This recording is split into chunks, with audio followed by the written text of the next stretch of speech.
De quoi je me mêle sur rmc.fr et 01net TV. François Sorel. Bonjour à tous, nous sommes le 14 décembre 2018 et c'est parti pour De quoi je me mêle. Avec beaucoup de plaisir, je vous retrouve comme chaque vendredi, vous le savez, la version audio de quoi je me mêle sur rmc.fr, la version vidéo sur 01nettv.com et sur YouTube. Avec au menu tout à l'heure Victor Jakimovic, avec qui on va terminer l'année, tiens, ce vendredi et puis vendredi prochain, et sa sélection de Noël. Et tiens, si vous hésitez, vous ne savez pas quel bracelet connecté vous offrir pour les fêtes de fin d'année, petite revue de détails, la sélection de Victor tout à l'heure, de bracelets de 30 € à 300 €. Et on vous détaillera aussi leur fonctionnalité de ces bracelets connectés. Je vous rappelle que vous pouvez aussi nous rejoindre sur la page Facebook de Quoi je me mêle, on vous attend. Vous pouvez vous abonner et réagir sur l'actualité et avec le hashtag DQJMM sur Twitter. Merci d'être là et fidèles. Bienvenue à vous toutes et à vous tous. De quoi je me mêle sur rmc.fr et 01net TV. Et pour débuter, le club de la presse Haïti, il est en jaune aujourd'hui, ça lui va tellement bien. Là, je m'adresse à tous ceux qui sont avec nous en audio et qui n'ont pas la chance de voir le joli pull jaune en cachemire d'Emmanuel Torregano. Emmanuel est là. Bonjour Emmanuel. Bonjour François. Le fondateur d'électronlibre.info, toute l'actu, on va dire économique, média, sur ce site premium. Donc, il faut s'abonner, mais on a de l'actualité, on va dire, qu'on ne retrouve pas ailleurs. Et c'est pour ça qu'Emmanuel est là, donc régulièrement dans De quoi je me mêle. Emmanuel, on va revenir sur l'actualité télécom dans cette fin d'année, qui est quand même assez mouvementée. C'est le moins qu'on puisse dire. Deux acteurs ont, à une semaine d'intervalle, ont annoncé pas mal de choses. On en parlait la semaine dernière, Free, avec ses nouvelles Freebox, la Freebox Revolution et la Freebox One. Et puis, pas plus tard qu'il y a quelques jours, c'était Orange qui a dégainé son Show Hello, un grand rendez-vous annuel où Orange adresse un petit peu les perspectives de ces nouveautés pour les mois qui viennent. On va un petit peu débattre de tout ça parce que malgré tout, il y a pas mal d'informations et on va commencer par Free qui, cette semaine, juste pendant le Show Hello, a pris la parole. C'est Xavier Niel qui a voulu faire un peu son mea culpa concernant le lancement de la Freebox Delta et des plaintes qu'on a pu voir de ci, de là concernant son prix qui est quand même assez élevé et notamment les frais de migration. Emmanuel. Oui, tout à fait. On peut dire que Xavier Niel a un peu rectifié le tir après une présentation qui semblait, on va dire, bien calculée. C'est vrai qu'elle a fait son effet, que la Delta est assez belle, même si elle est un peu grosse. Elle semble bien équipée, même si en effet elle est un peu chère. Mais finalement, elle n'a peut-être pas rencontré, on n'a pas encore les chiffres, mais elle n'a peut-être pas rencontré le succès ou en tout cas l'enthousiasme qu'attendait Free. Donc finalement, ils sont revenus un peu en arrière sur notamment, un, les frais de migration et deux, les frais d'activation. Bah oui, parce que si vous changez de box ou si vous êtes un nouveau client chez Free, vous avez un peu plein de frais à payer en amont avant de pouvoir profiter de la bestiole. On est ça, pratiquement 150 €. Il y avait 99 € de frais de mise en service. 99 € de frais de mise en service, ça paraît cher. Ça ressemble à des frais de dossier quand vous êtes dans une banque. Vous ne savez pas très bien ce qu'il y a derrière. Même eux ne savent pas. Enfin, ils savent qu'ils prennent les 99 €, mais ils ne savent pas trop à quoi ça sert. On ne vous explique jamais que c'est bien ça que vous allez payer en amont, avant même de profiter de la box. Donc ces frais, en fait, de mise en... il y avait dedans à la fois le pack sécurité, que peut-être tout le monde ne veut pas. Et puis il y avait un disque dur intégré de 1 Tera qui a pourtant été un des clous du spectacle, ou en tout cas un des clous de la présentation de Xavier Niel sur la Delta. Il l'a bien dit et ça a été très applaudi dans la salle par les gens qui étaient présents. Je ne sais pas qui c'était. Ces deux éléments-là, finalement, il les met à part, ou en tout cas il les propose en option, ce qui fait en effet descendre les frais d'activation de la Delta. Et puis l'autre chose qu'il a fait aussi, qui était peut-être un geste, là en tout cas, qui était peut-être le meilleur geste à faire commercialement parlant, il a descendu pour les anciens, vous savez, quand vous êtes abonné chez Free, jusqu'à présent, en tout cas c'était au moment de la présentation, vous pouviez passer à la Delta, donc vous donniez votre Révolution ou ce que vous aviez avant, puis vous aviez votre Delta. Il fallait avoir 8 ans d'ancienneté pour que ça soit gratuit, les frais de migration, donc c'est encore d'autres frais. Qui coûte 49 €. Qui coûte 149 €. 149 €. Ouais, c'était cher en tout cas. Oui, parce qu'en fait, il y avait les fameux frais de mise en service. Voilà, aussi. des frais de mise en service, tout ça, ça fait un global à peu jusqu'à 150 €. Voilà, vous aviez une Freebox Revolution pour changer vers la Freebox Delta. Voilà. Vous aviez 149 €. Vous aviez les frais d'activation, les frais de migration. Donc Donc on reprend les frais d'activation, ils ont été scindés en plusieurs. Donc si vous prenez pas le pack sécurité, si vous prenez pas le disque de 1 Tera, et de l'autre côté les fameux frais de migration pour les anciens abonnés qui étaient gratuits pour ceux qui ont une ancienneté de moins 8 ans dans la boîte. Et là aujourd'hui c'est 5 ans. Ce qui est peut-être mieux. En effet, en tout cas, ça fait rentrer la plupart des abonnés Révolution, puisque la Révolution a 8 ans. Donc, d'une certaine manière, on était plus intéressé, en tout cas, à maintenir, en tout cas chez Free, on était intéressé à maintenir cette fidélité, qui est un point très important. Free joue énormément là-dessus, évidemment, sur la fidélité. Et d'ailleurs, la Freebox Delta est essentiellement une boîte qui va intéresser les abonnés de Free. Est-ce que ça va intéresser les abonnés d'Orange ? On va en parler plus tard. Est-ce que ça va intéresser ceux d'SFR ? SFR n'a pas réagi pour l'instant. Et je ne parle pas de Bouygues, qui n'a pas non plus réagi, mais qui est en train de préparer une box pour différent. 2019, une nouvelle box. On verra à quoi elle ressemble. Mais elle est normalement Orange aussi, normalement Bouygues aussi. Tout le monde devrait préparer une nouvelle box.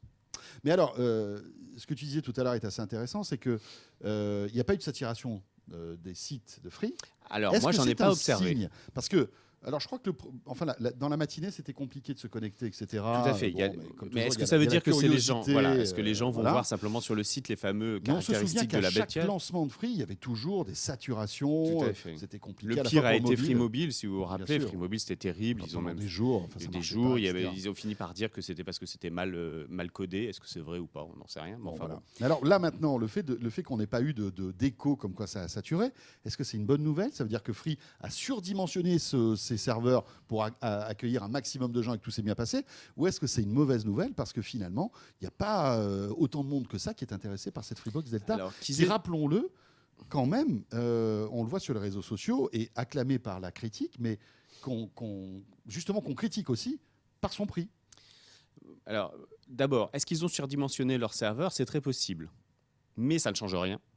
Le site Free de réservation de la Delta n'est pas tombé, pour parler vulgairement. C'est de toute manière une mauvaise nouvelle. Ouais. Même s'ils avaient surdimensionné leur serveur, ça reste une mauvaise nouvelle. Normalement, l'effet de communication, en tout cas à destination des accros à la technologie, de ce qu'on appelle les geeks, ça serait quand même que on puisse avoir quelques messages à un moment pour dire « Ah là là, je ne peux plus me connecter chez Free ». Là, c'est que quelque chose a été réussi, malgré tout. Donc ça, c'est la première chose. Même s'ils avaient surdimensionné leur serveur, ça reste quand même un indice comme quoi, en effet, cette machine qui est certainement le top de la gamme de ce qu'on peut trouver de l'ensemble des opérateurs de télécommunications en France, c'est certainement meilleur qu'une Livebox, c'est certainement meilleur que tout ce qu'on trouve aujourd'hui, que la SFR Box et toutes ces choses-là. C'est certainement bien meilleur. Il n'y a pas de problème là-dessus. Elle est plus innovante, elle est plus inédite, puisqu'elle propose un tout-en-un que les autres ne font pas. Attendons de la tester quand même, parce qu'avec Free, on peut parfois avoir des En tout cas, surprises. elle a un potentiel, on va dire. Elle a un potentiel qui est Ouais. évident et qui, à mon avis, en tout cas, et je le partage avec moi-même, c'est certainement le standard industriel des années futures pour les telcos. Tout le monde va s'y mettre. D'accord. Tout le monde fera un tout-en-un avec une enceinte. Une offre intégrée avec tout à l'intérieur. En tout cas, si je prends ce qu'elle a comme form factor, c'est-à-dire une enceinte qui parle, une enceinte connectée, avec un modem et un routeur à l'intérieur. Ça, je pense que c'est en effet le standard industriel des années futures pour les box des telcos. Et que tout le monde s'y mettra. Que Orange a déjà son partenariat avec Cabas avec lequel ils vont pouvoir travailler, et SFR va falloir qu'ils trouvent quelque chose, Bouygues également. Mais tout le monde devra lancer à un moment, en tout cas ces 4 opérateurs, quelque chose qui ressemble à ce tout-en-un avec de l'audio, qui est la vraie grande nouveauté de cette machine. Puisque pour le reste... Bon, 10 gigabits seconde. 10 gigabits, c'est formidable. C'est de la science-fiction. Alors, certainement, pour la plupart des gens, c'est de la science-fiction, puisque vous savez, il faut des contraintes techniques de distance, de fibre, de trucs qui sont très, très particulières. D'ailleurs, il ne s'est toujours pas lancé. On verra ce que ça fait. Pour l'instant, si vous avez une révolution, vous faites la mise à jour du serveur, la 4.02, et vous avez normalement un débit montant qui a été doublé. Qui est à 400 mégas. Voilà, qui est 400 mégas aujourd'hui. C'est très bien, mais c'est loin, c'est 10 fois moins que ce qu'il a promis avec la Delta. Donc on verra ce que ça donnera. Enfin, attention, là il faut être précis parce qu'après on va se faire tuer sur les commentaires YouTube. Ça vous arrive de temps en temps, Emmanuel, mais je sais que vous aimez ça en plus. Vous aimez être stimulé comme ça. La Freebox Delta, c'est 8 gigabits en descente et c'est 400 mégabits. Oui. Simplement 400 mégabits. Enfin, dis simplement 400 mégabits, c'est quand même énorme, en upload. Attention, hein, donc il y a vraiment un gros écart entre le download et l'upload. C'est le download qui est favorisé dans cette histoire. Voilà. C'est pour ça que je parlais de 10 fois plus. C'est évidemment sur le download, puisque sur l'upload, ça n'a pas vraiment un sens important. Déjà 400, c'est énorme. Et attention, à partir du moment où on a de la fibre optique, la distance n'est pas un problème. Vous êtes en fibre, vous aurez, si vous avez la Freebox Delta, c'est ce que Xavier Niel a promis, tout le monde aura 8 gigas en download. Voilà. On verra. Et après, il faudra que ça marche. Encore une fois, ouais, on verra. On verra bien. Mais juste, je voulais revenir sur ce qu'on disait tout à l'heure. Étant donné que les serveurs de Free n'ont pas saturé, il y a nos collègues de Univers Freebox qui ont interviewé en fait Xavier Niel en exclu sur ce sujet. Et Xavier Niel disait que les ventes de Freebox Delta se passaient très bien. Ce sont des dizaines de milliers d'abonnés qui auraient déjà adhéré. Mais ça ne veut rien dire. Ça ne veut pas dire grand-chose. Dizaines de milliers d'abonnés, ça peut être 2 dizaines. Ça peut être des dizaines, c'est pas trop. La base d'abonnés Free est quand même suffisamment importante. Il y a des millions d'abonnés. Oui, je ne sais plus exactement, mais si vous voulez de la fibre, il faut voir les abonnés fibre chez Freebox, chez Free, puisque si vous voulez profiter réellement de la Delta, il faut aller sur de la fibre. Il n'y a pas d'autre solution. À ce moment-là, en effet, on devrait être à plus que quelques dizaines de milliers, normalement. C'est quand même un... On le saura ou pas si c'est un échec? On le saura quand, si c'est une réussite ou un succès? Normalement, lors de la communication de ces prochains résultats trimestriels. D'accord, donc début d'année prochaine. Ouais. Puisque les derniers ont été publiés quasiment en même temps. Donc les prochains, c'est dans un peu moins de 3 mois aujourd'hui. C'est ça qui va être important. Donc on verra en effet ce qui se passera et on verra si en effet les gens ont répondu et qui a répondu, parce que la question c'est quand même celle-là. Est-ce que ce sont les abonnés Free? Et c'est pas ce qu'on demande à la Delta forcément. On ne lui demande pas de fidéliser forcément ses abonnés. Ce qui est reproché aujourd'hui à Iliad, enfin à Free en général, c'est de ne plus attirer suffisamment d'abonnés. Aujourd'hui, ça n'est plus Free qui est le fameux trublion, c'est-à-dire celui qui fait avancer le marché. Moi, j'en discutais dernièrement avec un opérateur qui me disait, mais l'effroi que pourrait provoquer Free lorsqu'ils font des annonces n'est plus aussi présent qu'avant. Bien sûr, mais parce qu'il n'y a plus la bataille des prix. Parce qu'on n'est plus sur une bataille des prix. En tout cas, elle n'est plus menée par Free. En tout cas, elle n'est plus menée par Free, cette bataille. Elle n'est plus menée par Free. Bien sûr. C'est la question. Aujourd'hui, Bouygues propose des choses bien plus intéressantes, par exemple. On le sait. Oui, ils même SFR, même Orange, il y a des promos qui sont en dehors assez même des impressionnantes. promos. Ça reste... Et puis même, Emmanuel, je te coupe, mais on se rend compte que Free est en train de prendre les travers des autres opérateurs, c'est-à-dire une année avec une réduction, ce qu'ils ne faisaient jamais, et après on paye le prix fort. Tous les travers que avaient... Ils ont même Orange, proposé des SFR forfaits dernièrement en partenariat avec Vente Privée, sur lequel il y a une réduction. Il y a un forfait mobile à 8,99 par exemple, je crois. Il est à vie. Oui. C'est-à-dire qu'il propose en fait une nouvelle formule de forfait mobile qui n'est pas présent officiellement sur le site. Mais pour les box, par exemple, vous allez payer 20 € la première année et puis après vous paierez 40 € pour la Freebox Révolution. Donc ça, toutes les anciennes box sont encore au catalogue. Ça. Alors ça, c'est un point important. Toutes les anciennes, alors même si Xavier Niel a dit qu'il allait en supprimer, parce qu'il y en a 5 là, si j'ai bien compris, donc ça fait beaucoup. Mais elles devraient, pour l'instant, elles sont encore toutes au catalogue. Oui, elles sont toutes proposées avec des promotions relativement fortes pour la première année, parce que ce qu'on demande à Free, c'est d'attirer du nouvel abonné. Et la Delta, est-ce qu'elle est vraiment faite pour attirer des nouveaux abonnés à ce prix-là? Ça paraît peu probable. Surtout que, et moi je pense que c'est le point important dans toutes ces histoires-là, aujourd'hui, une Delta, malgré toute sa nouveauté, malgré l'inédit de sa construction, de sa fabrication, les devialets, toutes ces choses-là, c'est en dessous encore des standards du marché des box tiers.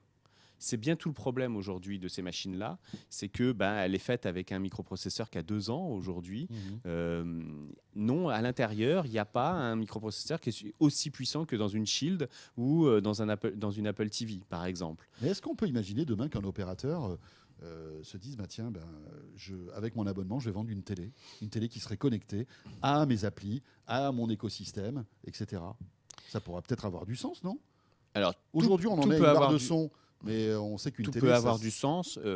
Free, enfin Xavier Niel, qui est l'opérateur en Suisse avec Salt, Oui, l'a démontré en proposant une Apple TV directement avec. oui. Donc Y a ils pas ne de vendent pas box. encore la télé, il n'y a pas de box. Voilà. Vous prenez votre abonnement et Et puis vous avez vous une avez Apple une Apple TV. TV directement et un modem. Donc il faut vous brancher dessus, voilà, c'est Mhm. assez simple. Et puis vous avez ce que l'Apple TV propose comme expérience de la télévision. Avec l'appli Free intégrée. Enfin, pas Free, c'est Salt. En Voilà, Suisse, avec mais vous une avez l'appli L'appli qui est Salt pré-intégrée. qui est et préchargée. préchargée et qui vous permet Mhm. de profiter tout de suite de ce que vous avez comme environnement pour regarder la télévision. Il y a Netflix dessus aussi, hein, pour ceux Mhm. qui veulent avoir. Mais alors, on parlait de Netflix, c'est quand même bizarre. Netflix est intégré dans la Freebox Revolution, la nouvelle Freebox La Delta. Mais T'as du avec mal à le le- dire, hein, tu t'es trompé déjà Ouais, c'est au vrai, début. c'est ça. Je te le fais remarquer parce que bon. Delta Plane, peut-être, Voilà. je sais pas. Non, mais on se rend compte qu'il y a un abonnement Netflix, mais c'est le plus petit abonnement qui ne propose même pas la 4K, Alors alors ça, que c'est- c'est une Freebox qui se veut être au top du top de la technologie. Bien sûr. Alors Là 4K, encore, c'est il y pas a- une nouveauté. Les autres sont aussi 4K. Ouais, ouais. Mais là, moi, je bizarre, pense que quand c'est. D'abord, c'est pas de sa faute. Je pense que Netflix, Bah, c'est lui qui commercialise l'offre quand même. tout à fait. Mais Netflix ne fera pas ou ne fera jamais, ou en tout cas, je ne l'ai jamais vu, peut-être aux États-Unis, mais je ne crois pas non plus, faire de gestes commerciaux avec un opérateur de Ouais, télécom. bien C'est sûr. pas leur genre. C'est-à-dire que Netflix, Bah, il faut qu'il gagne de l'argent aussi, Netflix. alors d'abord, ils sont en effet eux aussi sur un Mm. modèle qui est d'ailleurs pas totalement démontré encore sur Mm.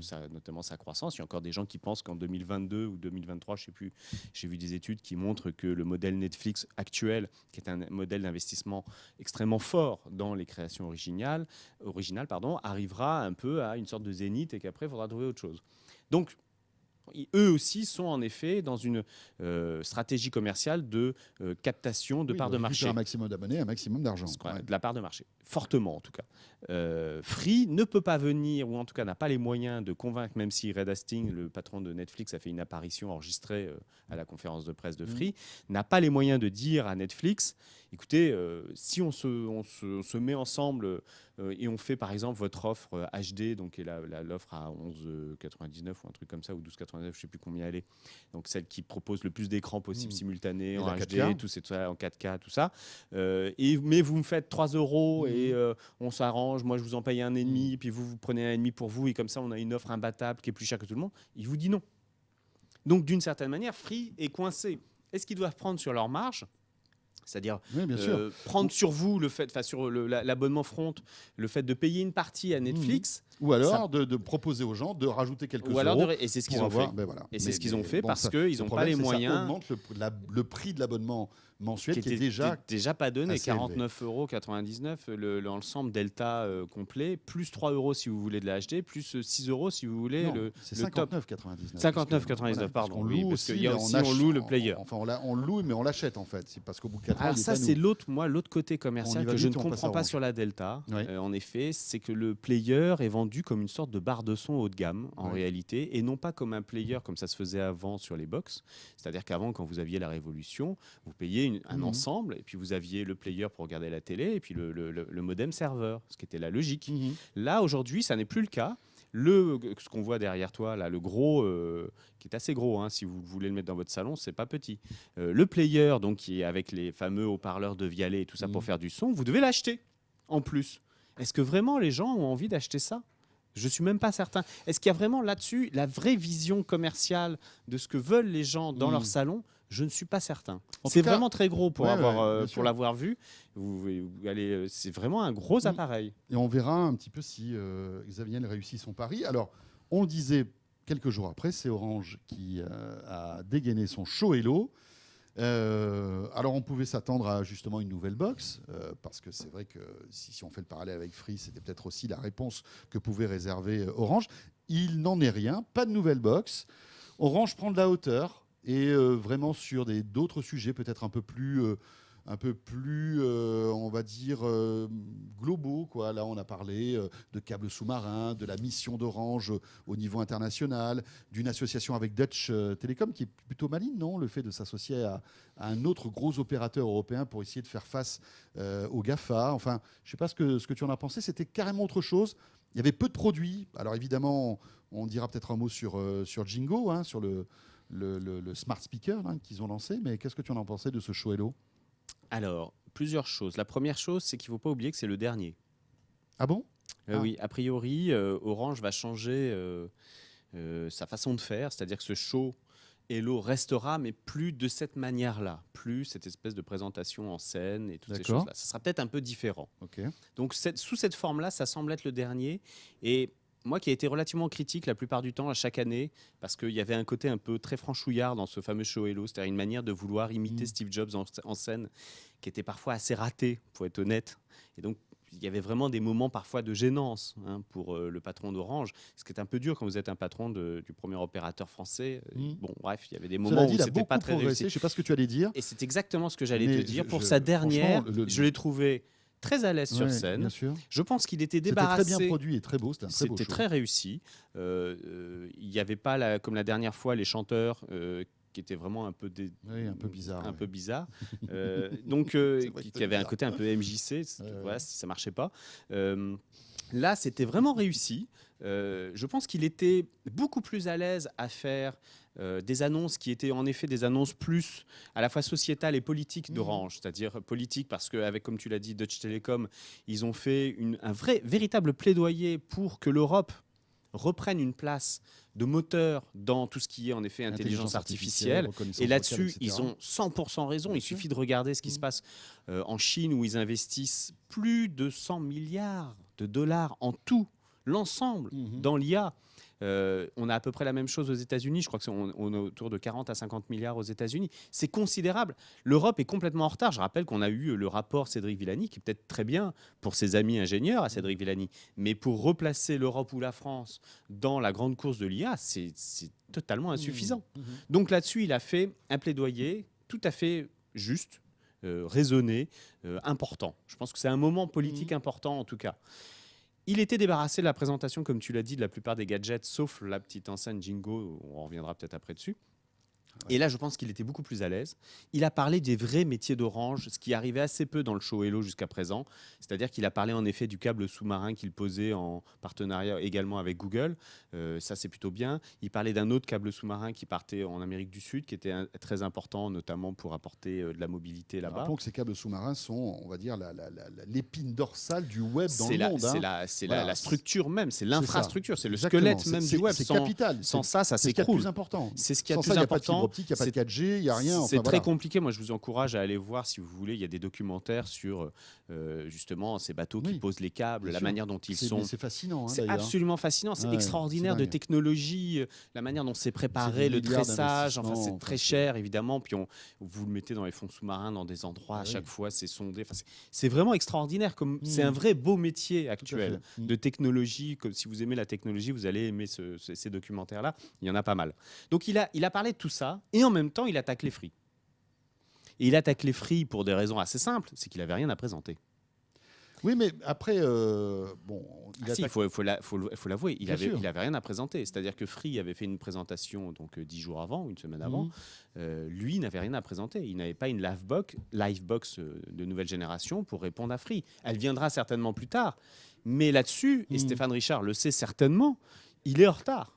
Il est en retard parce que ce que Xavier Niel a présenté, même si ça n'a pas rencontré un succès public énorme, il a quand même présenté quelque chose de nouveau. Et cette nouveauté-là, il va falloir que ses concurrents la digèrent. Cette nouveauté, c'est le tout en un. C'est le principe même des box. Le principe de la box qu'invente Free à quelques semaines d'intervalle avec Orange. Il faut rappeler quand même que c'était à peu près la même chose. La présentation du Triple Play, qui a été la révolution de la première Freebox de Free, elle arrive 3 semaines ou 4 semaines avant Orange, qui fait la même présentation à Lyon à cette époque-là, avec à peu près exactement la même chose. C'est-à-dire que la TV d'Orange, elle suit, donc la TV par IP, c'est ça l'histoire, elle suit de quelques semaines celle de Free. Donc en réalité, ce sont eux les deux inventeurs du Triple Play. On ne va pas couper les cheveux en 4. C'est eux les deux inventeurs. Et qu'est-ce qu'ils inventent à ce moment-là? Ils inventent quelque chose qui ne se faisait nulle part. C'est qu'on a le téléphone, la télé, l'Internet dans la même box. C'est-à-dire que le concept du tout-en-un naît. Et le tout-en-un que vous offre l'opérateur. Parce que, pour reprendre la fameuse image, la fameuse mamie du Cantal, l'image qui avait été... eh bien, cette mamie du Cantal, qui vient de Stéphane Richard, d'ailleurs, repris par Free et ainsi de suite, elle a besoin qu'on lui livre en effet un tout-en-un, facile à utiliser. Et là-dessus, Xavier a totalement raison. Xavier Niel a totalement raison. Il a raison, il faut faire un tout-en-un, et le tout-en-un du futur, c'est celui qui intègre l'audio. Tout le monde là-dessus est d'accord. Orange le fera aussi. Donc il a peut-être taclé Free en estimant que Si vous vouliez du son, vous preniez la barre de son Cabas de chez Orange. Moi, Oui, parce j'aimerais que bien ce sont des options qui existent déjà. qui D'ailleurs. sont déjà, Ouais, mais ouais. j'aimerais savoir quel prix. Oui, Pardon, mais- par quel prix. Combien ils en ont vendu depuis qu'elle existe, cette Cabas? Oui, mais au moins l'avantage, c'est que si on n'a pas besoin de barre de son parce qu'on en a déjà une, on n'est pas obligé de l'avoir et on s'en servira pas. C'est ça le truc. C'est que si on a déjà Ça, une c'est bonne le télé monde du avec du bon commerce, hein. son, ouais, mais bon, aujourd'hui avec la Freebox Delta, si on a déjà une barre de son, bah, on se retrouve avec une deuxième. Ouais, mais si C'est- vous voulez changer votre. On par n'a pas exemple, le choix de ne pas l'avoir ou bien pas. sûr, tout à C'est fait. ça- Mais c'est vous ça avez le- une télé HD, vous voulez parler en UHD, vous vendez tout, ça vous fait un peu d'argent. Vous rachetez une belle télé UHD, Panasonic, LG ou je sais pas quoi, si on n'a pas le droit de faire de la pub, si. Bon, C'est pas grave. voilà, et vous mettez la Delta dessous et vous avez un très bon son. Moi, je l'ai écouté et je suis très chiant sur le son, je vous le dis entre nous. Elle sonne vraiment C'est bien. de Vialet quand même. Hein, donc. Elle sonne vraiment. Alors, je suis pas très de Vialet, mais je trouve. Enfin non, mais c'est. Je quand fais, même une, je fais c'est un une gage de- parenthèse dans cette histoire. Il y a beaucoup C'est le de meilleur parenthèses, produit de Emmanuel, il va Vialet que falloir j'ai qu'on vu. arrête. Ouais. Ah oui, d'accord. Ok. Juste un mot sur Jingo rapidement. La reconnaissance vocale. Est-ce que Orange a une chance de percer avec son Est-ce que je système? dois être honnête ou pas? Ah ben bien sûr, toujours honnête. Alors non, aucune. Bon, d'accord. Ben, au moins comme ça c'est fait. Si vous voulez retrouver à quoi sert ce Jingo, donc ce petit appareil qui est un peu, on va dire l'éco-spot Oui, juste d'Amazon. pour Oui. rappeler là-dessus, il y a Jingo donc, qui est développé par Watson chez IBM derrière, dont on n'a jamais su si ça marchait vraiment, puisqu'ils l'avaient annoncé il y a un an Ouais. pour leur banque, et puis ça n'a jamais vraiment été intégré, ou en tout cas personne l'utilise. Donc l'enceinte s'appelle Jingo, mais en réalité c'est Alexa qui est dedans. Enfin, il y a C'est-à-dire les qu'il deux, a, hein. Il y a Jingo il y et a Alexa. Jingo et Alexa, mais qui va utiliser Jingo quand il y a Alexa, très Bah, franchement. on va pouvoir passer un coup de fil directement. Vous passez vraiment un coup de fil avec une enceinte, François Bah Sorel. non, mais pourquoi pas? Non, mais Mais vous êtes en train de cuisiner. Vous je avez sais pas une quoi. enceinte, vous avez une enceinte connectée chez vous, parce que vous avez déjà un jour passé un coup de fil avec. Mais parce qu'on ne peut pas le faire. Si, Il y a moi que je Orange peux. qui peut le faire. Non, mon HomePod permet de passer des coups de fil. Ah bon? Bien Je suis sûr. pas sûr. Si. Vous êtes sûr ou pas? Si. Est-ce que vous l'avez déjà fait? Parce que Non, vous je êtes l'ai parfois jamais de fait. mauvaise foi, Je l'ai mon jamais cher fait. Emmanuel Torregano. Je l'ai Donc, jamais pense fait. que- je pense que ce n'est pas possible. Mais je l'ai jamais fait parce que ça ne sert à rien, parce que vous ne parlez pas à une enceinte qui va diffuser le son de la personne à qui vous parlez à Bon, on tout le verra. monde dans la maison. On verra bien si Jingo arrive à tirer son épingle du jeu. En tout cas, si vous voulez en savoir plus sur toutes ces annonces, à la fois chez Free et chez Orange, on a eu la chance d'interviewer longuement en fait, les deux dirigeants de Télécom, donc de Free et d'Orange, que vous pouvez retrouver sur 01net TV et sur YouTube, bien sûr, où on pose toutes les bonnes questions. Enfin, en tout cas, on a essayé. Emmanuel, merci. Je vous en prie. Super, comme d'habitude. Le fondateur d'Electronlibre.info. Et ce de quoi je me mêle se poursuit dans un instant. Victor Jakimovic, sa sélection de montres et de bracelets connectés pour cette fin d'année. A tout de suite. De quoi je me mêle sur rmc.fr et 01net TV.